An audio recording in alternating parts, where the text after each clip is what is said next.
nagulat na ngayon si Bulldog, no? Sabi niya, barya lang daw ang kanyang kinita sa EDSA, samantalang si Kalinga Prab ay milyon ang kinita. Meron akong video clips or audio clips ipaparinig sa inyo patungkol dito sa mga sinabi dito ni Bulldog, no? Sa mga baguhan po, mga first timer na nakapanood po sa atin, yung binanggit na Bulldog dito, missing gallons ay si Dr. Love. Dr. Love po yung kanyang binabanggit itong Bulldog, mga kaibigan.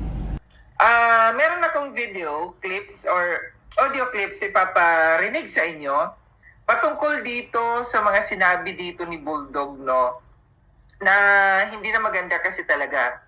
Hindi na maganda yung kanyang ginagawa, tinitiran na niya talaga harapan yung Kalingap. Alam ko kahapon si Kuya Jens yata nag-content din, no? And parang sabi doon sa title, dayo lang kayo dito sa daet, no? Parang ang parating dito ni Kuya Jens, mga dayo lang kayo dito sa daet, huwag kayong mag-astig-astigan, magtapang-tapangan, no?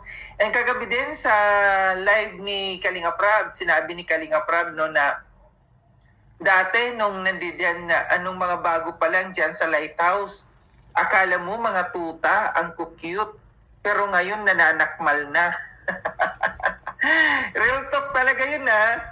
So pakinggan natin itong ipaparinig ko sa inyo, din after natin na mapakinggan, magbibigay ako ng opinion or koro-koro patungkol dito.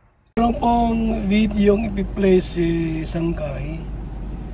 At after po may play yung mga video po, magbigay siya ng mga opinion po, mga kaibigan. Tungkol po sa kanyang naobserbahan po sa mga live at mga pasaring ni Dr. Love, no? At yun nga, no, binanggit ni Sangkay na mga patama daw po ni Dr. Love sa Kalingap. Tara mga Sangkay, mga Kalingap, pakinggan natin. Alam niyo ang katotohanan, Marso pa lang of last year, ako na dapat mag-vlog dyan. Dahil yan ang rules at usapan talaga. So sinasabi niya dito, no, last year pa, dapat March, ay may usapan daw. Hindi ko alam kung sino ang kanyang dito na usapan na siya na daw ang mag-vlog dito sa kay girl, no? And pakinggan pa natin. Masyado ako mabait. Nung malaman na viral pa, hindi na talaga binibigay sa akin. Pinatikim lang ako ng barya. Barya na lang sa akin. Pero kukuha ko barya, magagalitan ako. Kasama ko sa Ligaspe. Sinuspend ako. Bakit? Para pigilan ako? Ay ano? Hindi ba ako papapayag? Kayo na lang kikita ng milyon. Ako, barya na lang lagi. Hindi ganon. Hindi yan ang tamang, hindi yan ang essence ng totoong usapan. Ang usapan ay, patikimin nyo naman kami ng milyon. Hindi yung kayo lang. Di ba? Patikimin nyo naman kami milyon. Hindi mo pwede yung kayo lang. So napakinggan natin, mga Sangkay, mga Kalingap, no, yung kanyang ipinagdidiinan dito na sinabi niya na mayroong usapan, no, na March pa lang last year, dapat siya na yung magbablog dito. Di ko alam kung talagang totoo na mayroong usapan ito sila ni Kalinga Prab, no, na magbablog siya. And sinabi din niya dito na barya lang yung kanyang natitikman. Alam mo po ang roles ng Kalingap, mga kaibigan. Oras na may turnover niyo po yung na-scout mo, ang mag-vlog po dyan, yung binigyan mo ng scout. Ano mo, like Kalingap Prab. Kasi siya po ang magpapabahay na niyan. Siya na magkukontent. Kung paaralin siya, magpapaaral. Ibig sabihin po, kaya mo turnover yung vlog mo, yung scout mo, kasi hindi mo kayang tulungan. At gusto mo na si Kalinga Prab ang tutulong. Ibig sabihin po, ang rules natin, hanggat pinablog yan ni Kalinga Prab, hindi ka dapat magbablog. Kasi binigay mo na nga eh. Dahil di mo kayang tulungan, yun ang usapan dyan. Pero kahit ganon, hindi naman kami madamot. Ano po, paano po yung mga scouters, may vlog pa rin po sila. Yun po ang rules na yan, mga kaibigan. Yan ang rules. Like kay Viancy, nag-aaral, binahayan. Ibig sabihin po, hawak siya ni Kalinga Prab.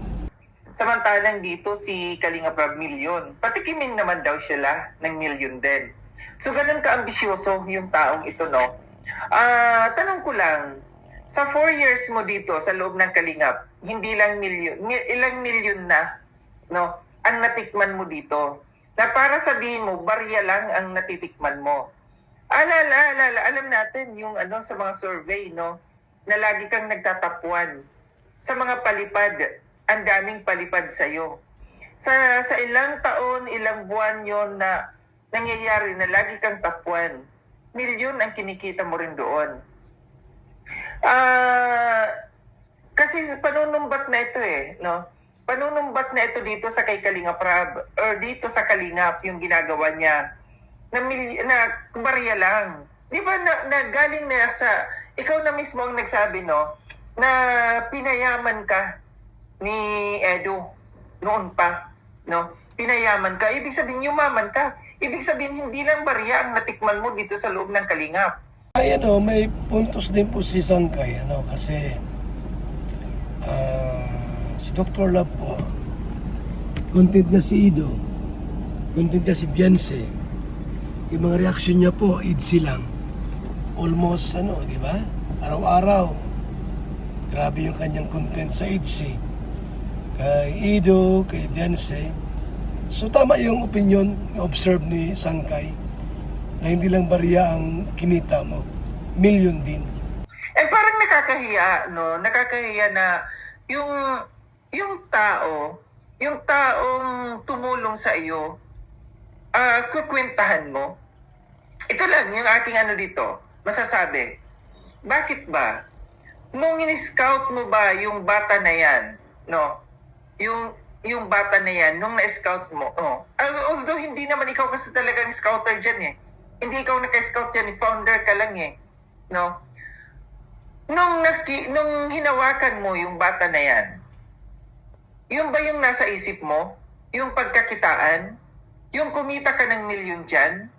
Di ba yung goal dyan, no? Kaya in-scout, no? Yung bata na yan kasi para tulungan.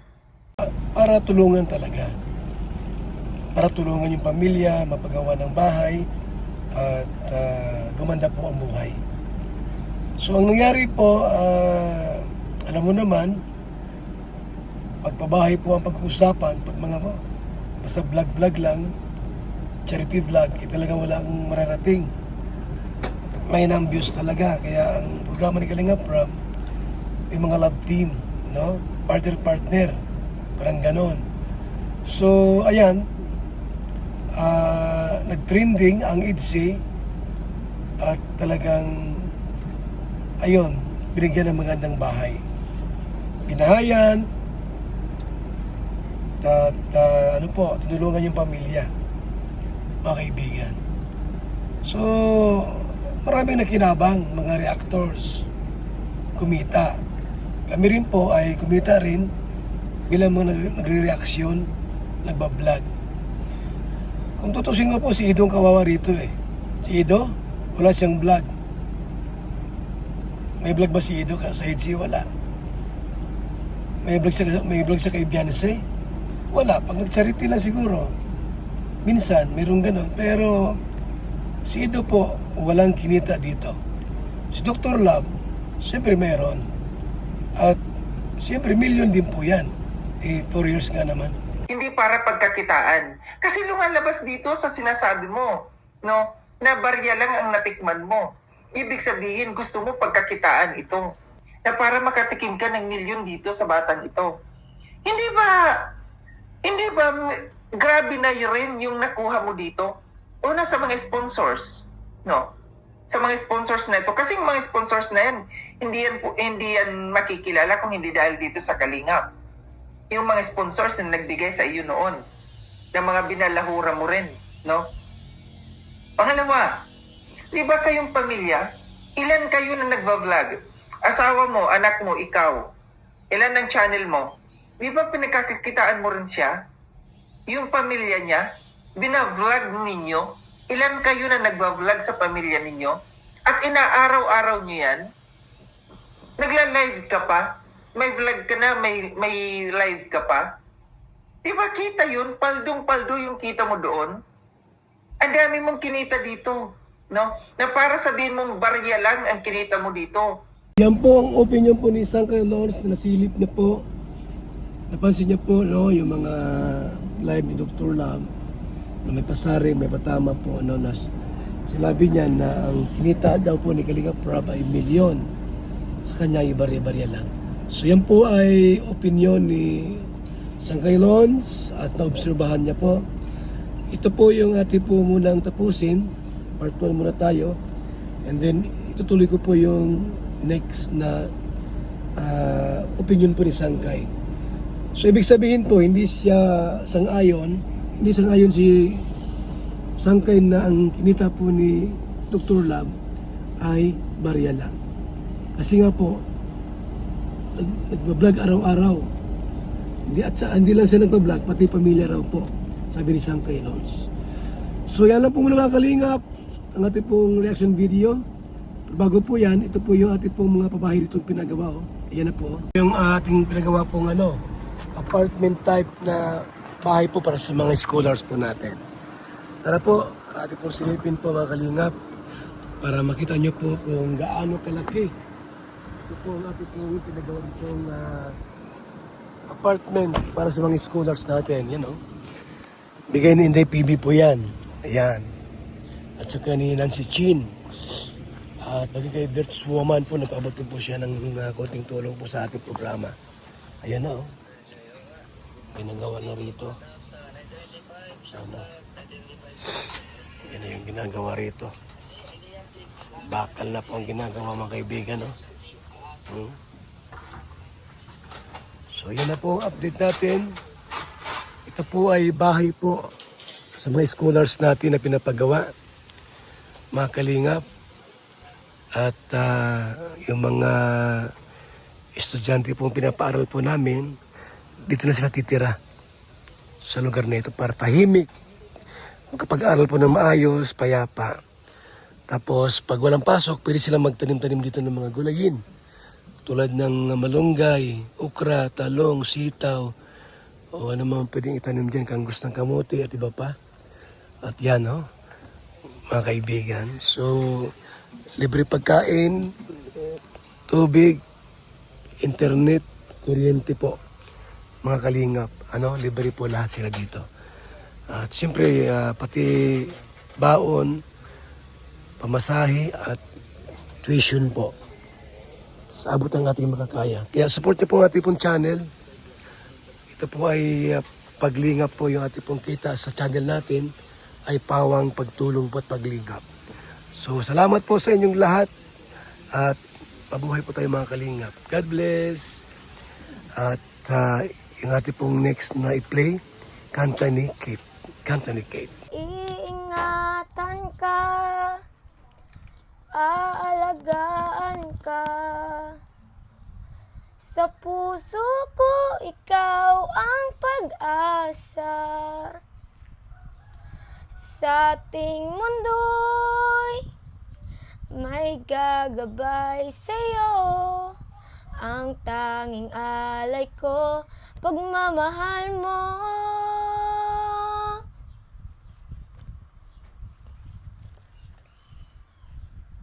Napaiyak ka. Tuloy mo at ganda. Nalala mo yung nanay mo? Opo. Tuloy mo lang. Magandang boses mo. Sana'y di na magising kung mangangarap man din.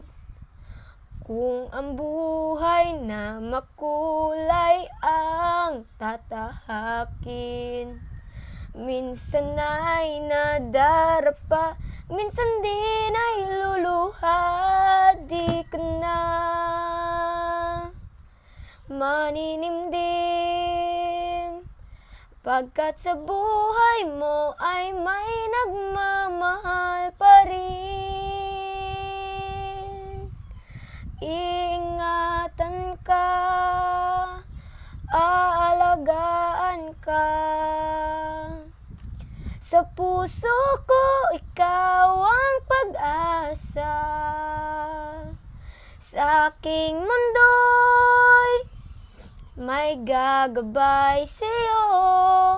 Ang tanging alay ko'y pagmamahal mo. Okay na po. Ba't parang nakapaluwa ka? Naalala ko po yung mama ko.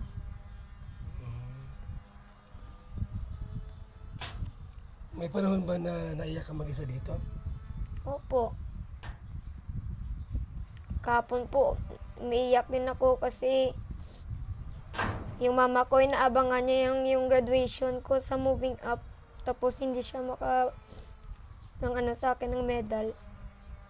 Ay, may middle ka? Opo.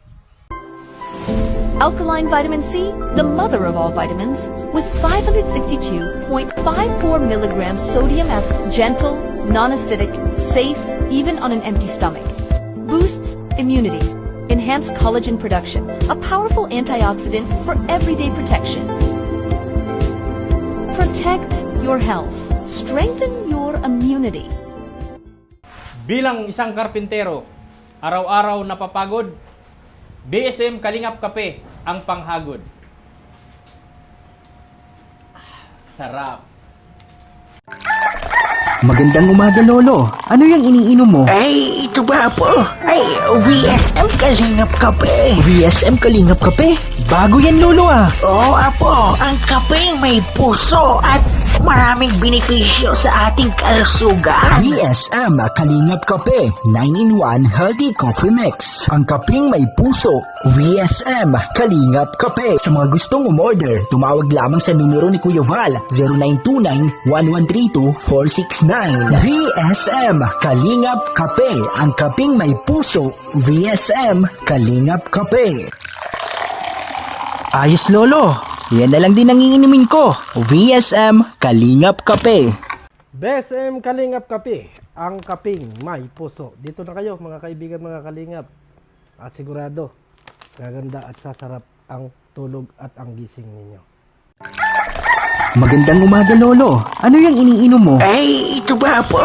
Ay, VSM Kalingap Kape. VSM Kalingap Kape? Bago yan, Lolo ah. Oo, apo. Ang kapeng may puso at maraming benepisyo sa ating kalusugan. VSM Kalingap Kape 9-in-1 Healthy Coffee Mix. Ang kapeng may puso. VSM Kalingap Kape. Sa mga gustong umorder, tumawag lamang sa numero ni Kuya Val 0929-1132-469. VSM Kalingap Kape. Ang kapeng may puso. VSM Kalingap Kape. Ayos, Lolo. Yan na lang din ang iinumin ko. VSM Kalingap Kape. Mga Kalingap, may gusto lang po akong introduce sa inyo. VSM Kalingap Kape. Sobrang laking tulong po nito sa kalusugan and marami pang iba. So sana guys, supportahan nyo. Makakatulong yun sa health ninyo. And syempre, supportan natin si Kuya Val Santos. Sobrang sarap, sobrang healthy. So saan ka pa? Tara guys.